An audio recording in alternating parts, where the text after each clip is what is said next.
Hey guys, welcome back. These aren't my favorite to do, but I have to do this kind of intro prior to these videos that I'm doing right now to address a couple things. I did a reaction to a Ren video, which is called Suicide. This morning I woke up and I got an email from YouTube. YouTube themselves reaching out to me asking if I was okay because apparently somebody had forwarded some information during that reaction, something I may have said, and they took it literally like as I was going to do something to myself, which is not the case. So first and foremost, I do want you guys to know that I have no thoughts of leaving this earth right this minute. During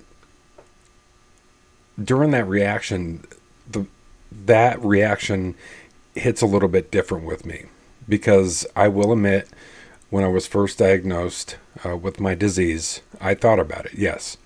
But now, there's no way because of the pain I would cause others.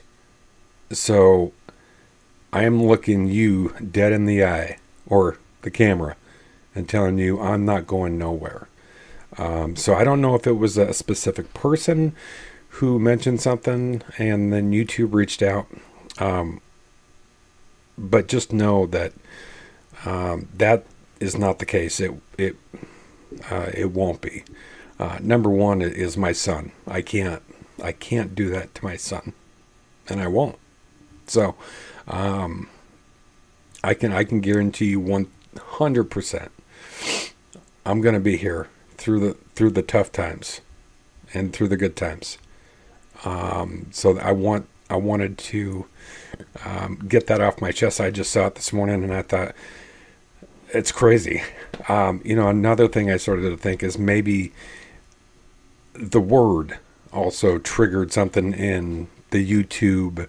I don't know if it's like the algorithm, or if, they hear the word or they see the word, they kind of go in there and go through everything. I don't know exactly how that works. Regardless, I'm not gonna, I'm not, mentally I'm okay. Not to that point anymore. There's just no way, of what it could do. It would be devastating. So no. I can't and I won't do that. The other thing I wanted to touch on was I did a standalone video updating my health situation. For those who don't know, the second injection that I have received, it didn't go as planned. I had an allergic reaction, unfortunately, and I had to go to the emergency room. Get pumped full of Benadryl. The allergic reaction was I was coughing up blood. There was an immense amount of blood coming from the other end. My body started to swell up, hives, rashes. And I had to spend a night in the hospital. So the issue, I mean, I'm fine now. But it just puts me in that spot where I'm back to square one. And I don't know what else to do. So I was hoping to reach out to anybody who'd be able to help. Financially, I'm about $325 short on getting to where I need to be until I get this figured out. And I think right now, the issue with me is it's depressing. It sucks. The stress. Don't know where to go from here. Don't know what to do. I have to wait on the doctor and what she says and what she wants to try next. This is the downfall of trying to control this disease. I remember when I was first diagnosed with Crohn's, I went in and got injections as well, and I also had an allergic reaction to the second dose of what they gave me at the time was Remicade. Same side effects, but luckily I was in a medical facility to where there were plenty of doctors around immediately. This one, not so much, because it's a self-injection. So the self-injection, I did it, and I'd say about 20, 30 minutes later, my body started to overheat. I could feel myself getting itchy, and then all the hives started to break out, and I could feel my tongue kind of swelling up, and I knew I couldn't wait any longer. It felt like I ran a marathon. I was profusely just drenched, coughing. When the blood came up, that's when you know it's no longer good to wait. And of course, when I got to the emergency room, my stomach started to just, I guess in some sense, give up a little bit. And bathroom use, I don't want to get too graphic, but yeah. It's rough, and like I said, this isn't my favorite part of doing a reaction video are these intros, but I'm again stuck, and I'm in need of help again, and it hurts me to ask, but if anybody out there is willing to help out, it would truly be amazing. But like I said, mentally, I'm okay. I am okay. So don't worry. I wanted to give you guys something to let you know that I'm not going nowhere. So I'll be here.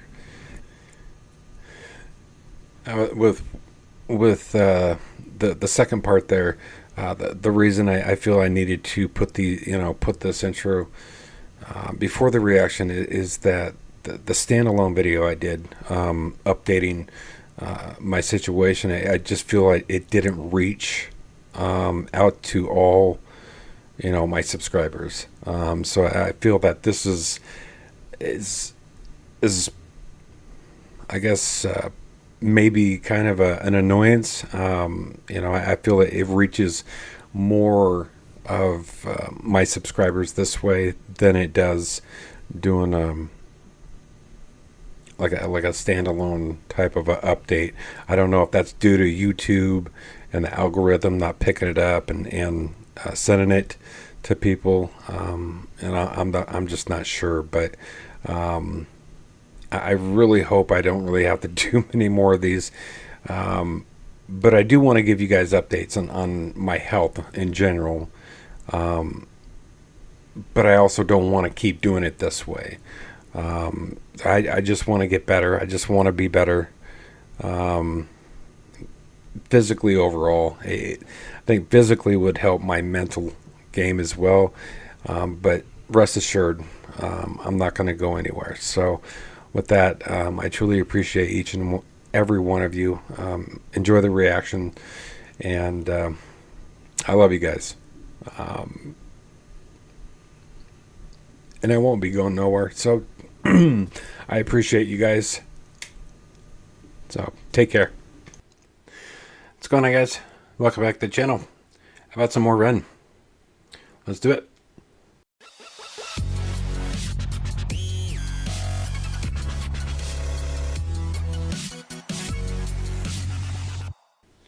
Alright guys, welcome back to the channel. We have more Ren.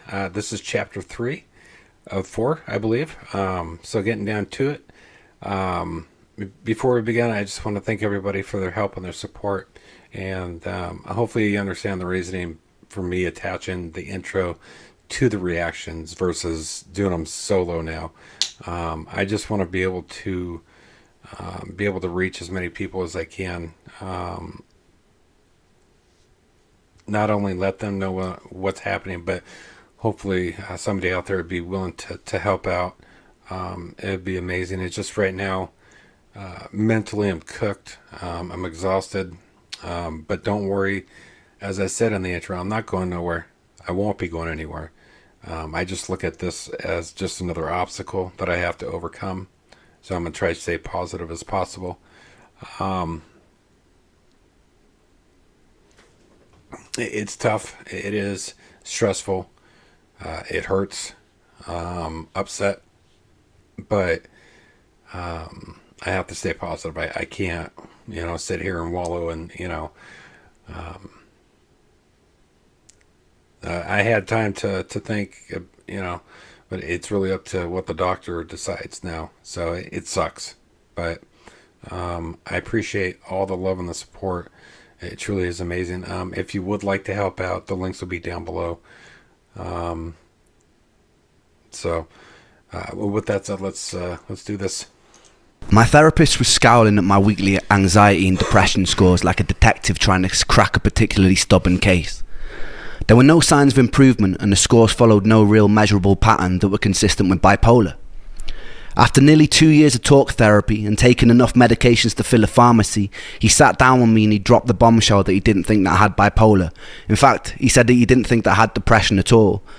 And it was a very odd thing to be stripped of an identity in an instant. The reality was that a 20-minute in and out consultation 2 years ago led to 2 years of swallowing pills that I never needed and devoting so much of my time to managing the condition that I never actually had. Not only that, just imagine what all that medication has done to his internal body. Not all this medication that him and I take are probably 100% good for your body to begin with. I look at it, it's no longer, no longer, but no better than chemotherapy. You're putting poison in your body to kill something else, but you're also ruining, the good stuff. So I can only imagine what kind of medication he was taking and how, or if it does affect other parts of the body. It's actually a better question for myself to find out if I'm going to bring that up. I don't honestly know if the medication I'm taking, the pills, because I still have to take the pills regardless of the injections or not.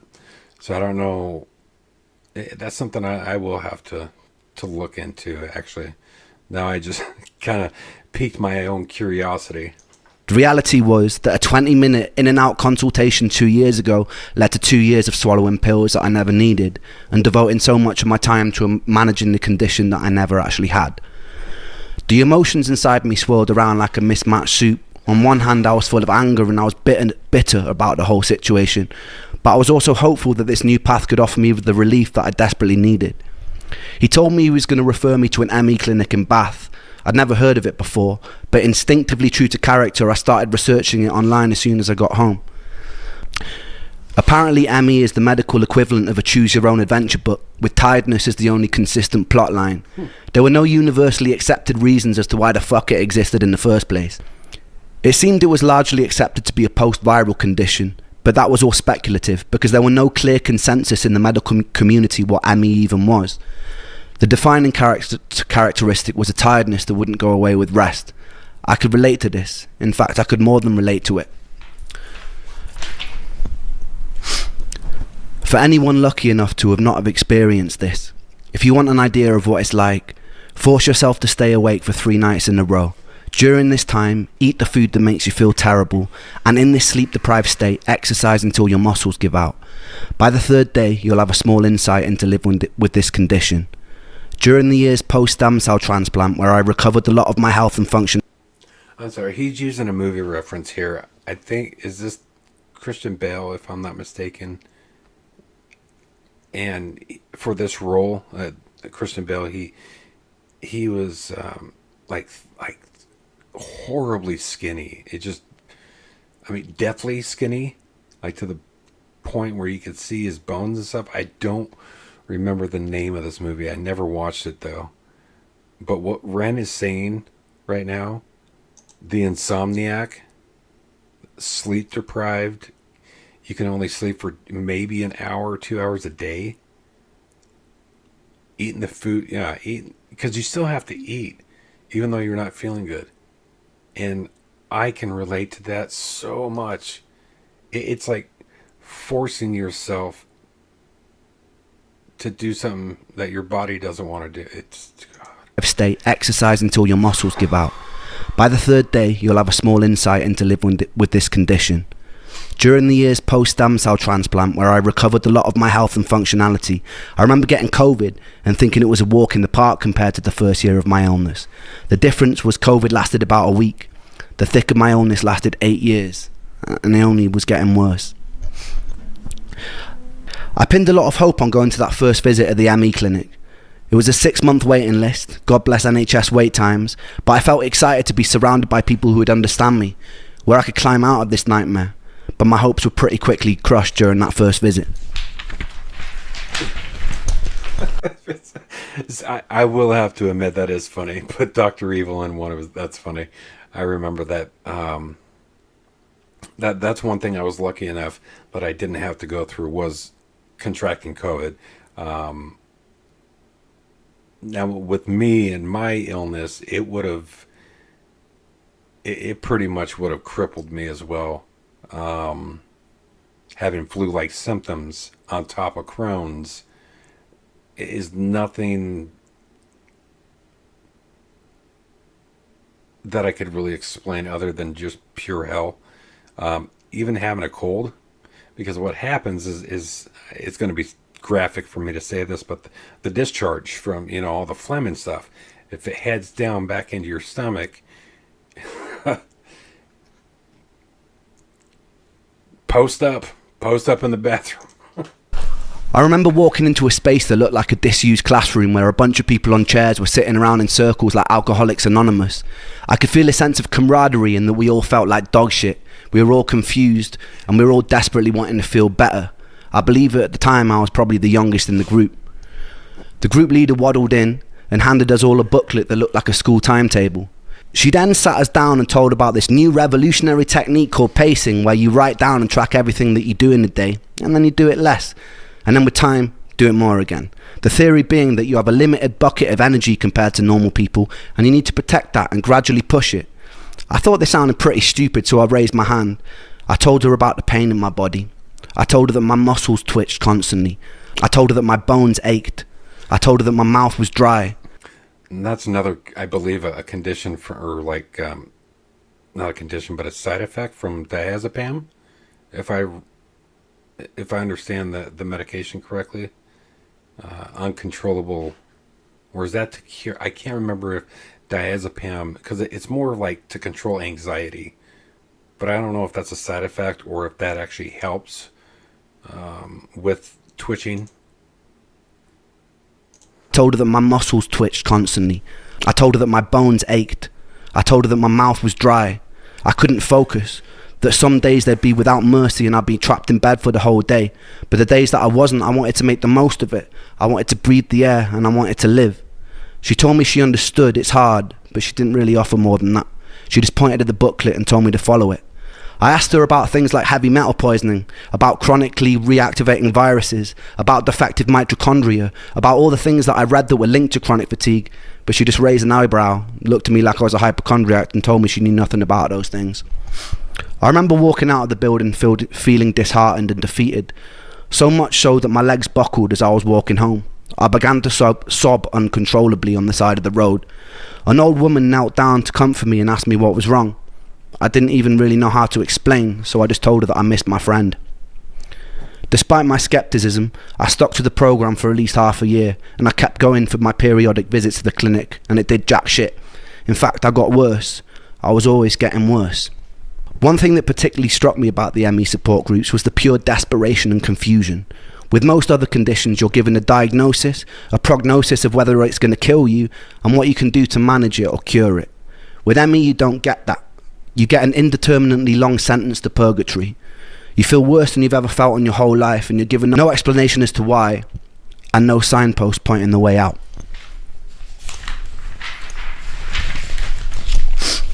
There was no selection bias to the people suffering. Members of the group were anything from esteemed ex-lawyers to single parents to former athletes. One thing I can say, these people were for the most part all extremely driven and collectively mourning their old lives. There's a stigma that because ME's predominant presentation of symptoms is tiredness, that its victims are just being lazy. I can tell you firsthand that me and every single person I've met with genuine ME would rather run 1,000 marathons than have to live another week with the tiredness and the unrelenting fatigue. We were at war with our tiredness, trying desperately to escape it, and some of us would go to extreme lengths to turn ourselves into guinea pigs to try and find ways out. Suicide was pretty common in those online support groups. It was around this time I was swallowed into the music industry. I was out busking on the streets one day and I noticed this sketchy, good-looking Mauritian guy with his arms crossed watching me, really intensely, as though he was studying every lyric coming out of my mouth. He approached me and asked me if the songs I was singing were mine. I said they were. A big smile was painted across his face, and he told me he just finished recording Plan B's latest record, which turned out to be The Defamation of Strickland Banks, one of my favourite albums of all time. He was looking for a new project to sink his teeth into, and he asked me if I'd come to London to record. We got into it. The whole time I felt dreadful, but this was a lifelong dream materialising in front of my eyes, so bit by bit, when I could, I'd get the train to London and start chipping away at my first ever album. I didn't really let on how I was feeling during this time because I didn't want to sabotage it. There would be times I'd finish up in the vocal booth after doing the take, excuse myself to go to the toilet, throw up from the dizziness I was experiencing, sometimes with specks of blood, and then I'd go back and pretend that nothing had happened.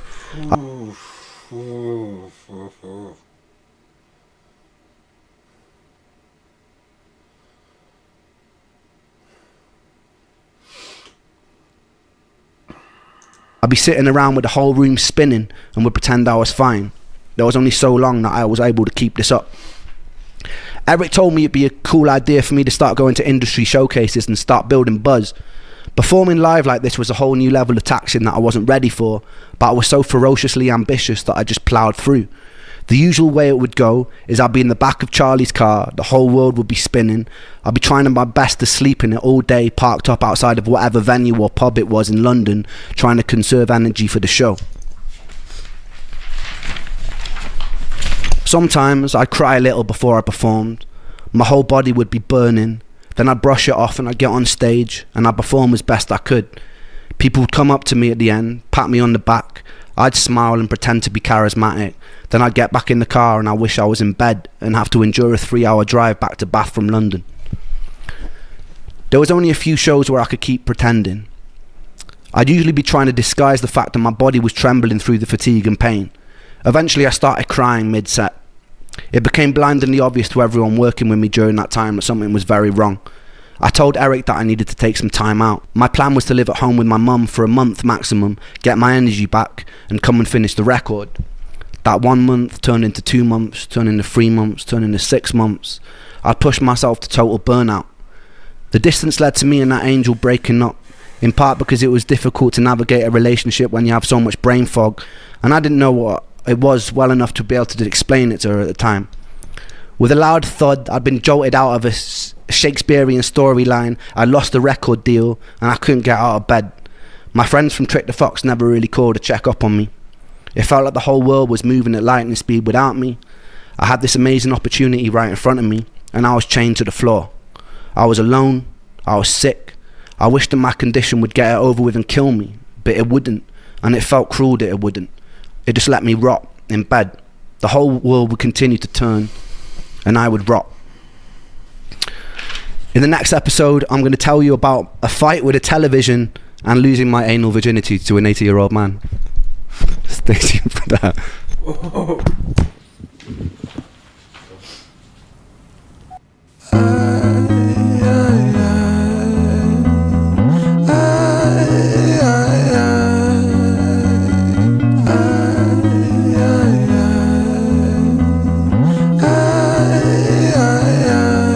Patterns are composed by a time bomb for an author, like pigs to the slaughter. A symphony of self-doubt sings out, breath starts getting shorter, running water. It's the state that I wish to become. Instead, concrete envelops my movement and I'm rendered deaf and dumb, unable to heed the advice of others. Don't tell me things will get better, cause so far things haven't gotten better. I've got the sweater, poster child, bipolar, ADHD, therapist, wet dream. I don't want to talk about my father, I don't want to talk about my dead friend, I don't want to talk about myself. I'm sick of talking about myself. I'm sick of talking about myself and realizing that talking about myself never ever helps. Still, I call for help, cause I really want help. But the pills didn't seem to help, and the therapist didn't seem to help. but still I want help. I've danced with the devil in hell, I've sat in a prisonless cell, and here I always dwell, in this prison in myself. I do this thing where my mind travels back to the golden age. You know those times where you were carefree and everything was golden? The golden age. You know those times where everything was golden, where you were carefree and everything was golden? The hardest thing I ever had to do was come to terms with the fact that that time never really existed.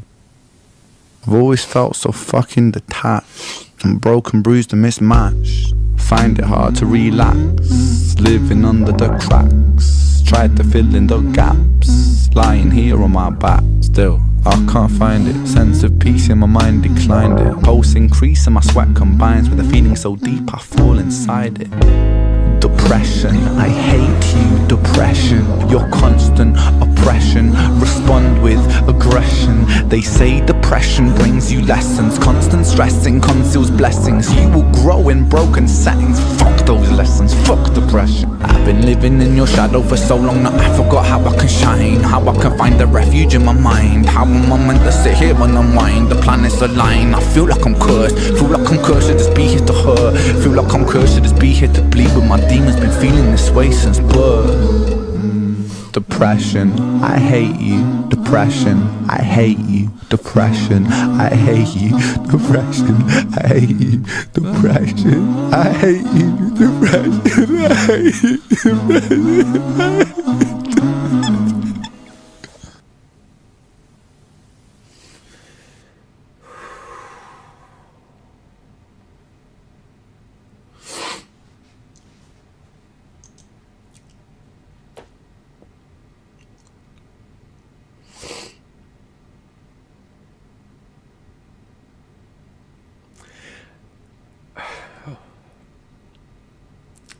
I'm trying to find this one part. Give me just a quick second, I'm sorry.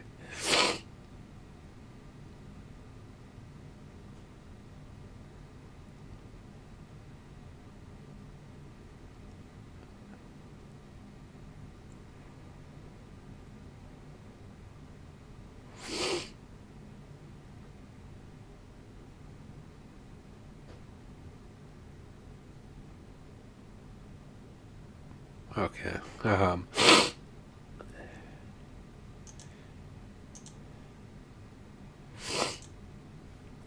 We'll leave it at this.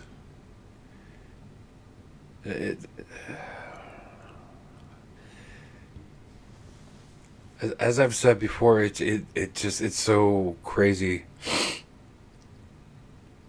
that Ren and I, we don't share the same health issues, but it seems similar that we share issues of what we're going through.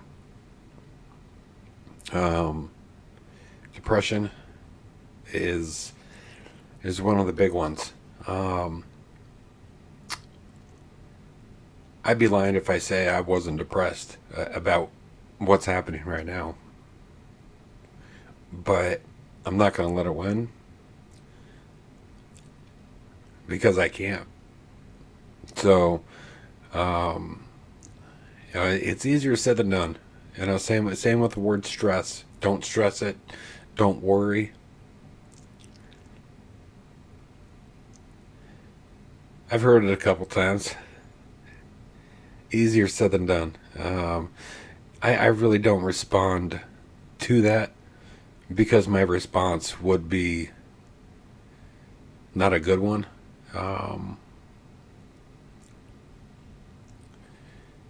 And that's a tough part about my disease is I may look fine, but it's on the inside is where I'm hurting the most.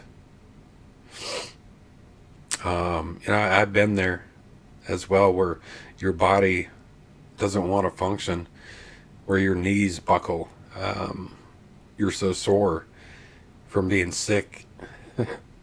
This is truly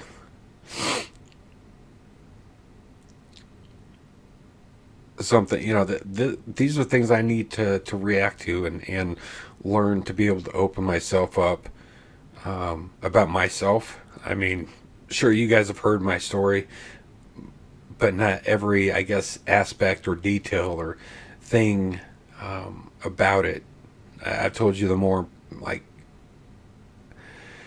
horrific parts about it, the more painful parts, but Ren seems to find those other parts that I haven't touched on. So it's truly amazing that this guy is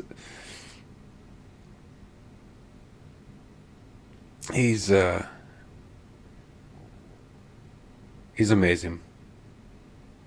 So that was my reaction to chapter 3. Now, with what he said at the end here, I'm gonna have to certainly go to chapter 4 and find out why or what is happening. But before I get out of here, I want to reiterate, I'm not going nowhere. I'm not going to do anything. I don't have those thoughts anymore because of what I know it would do to my family, to my son, and I'm not. My job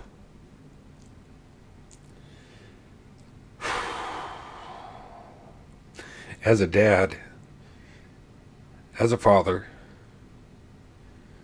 is to protect him. That's not protecting your child. So I'm gonna be here. It's gonna be hard. It's gonna, like I said, that this is only gonna slow me down. This isn't gonna stop me. So I'm gonna be here. I'm not going nowhere. So with that said, I'm gonna get out of this reaction, and I gotta know what he's talking about in chapter 4. So with that said, thank you guys so much for your help and your support, and if you would like to help out, I'll leave the links down below. So with that said, I love you guys, and thank you.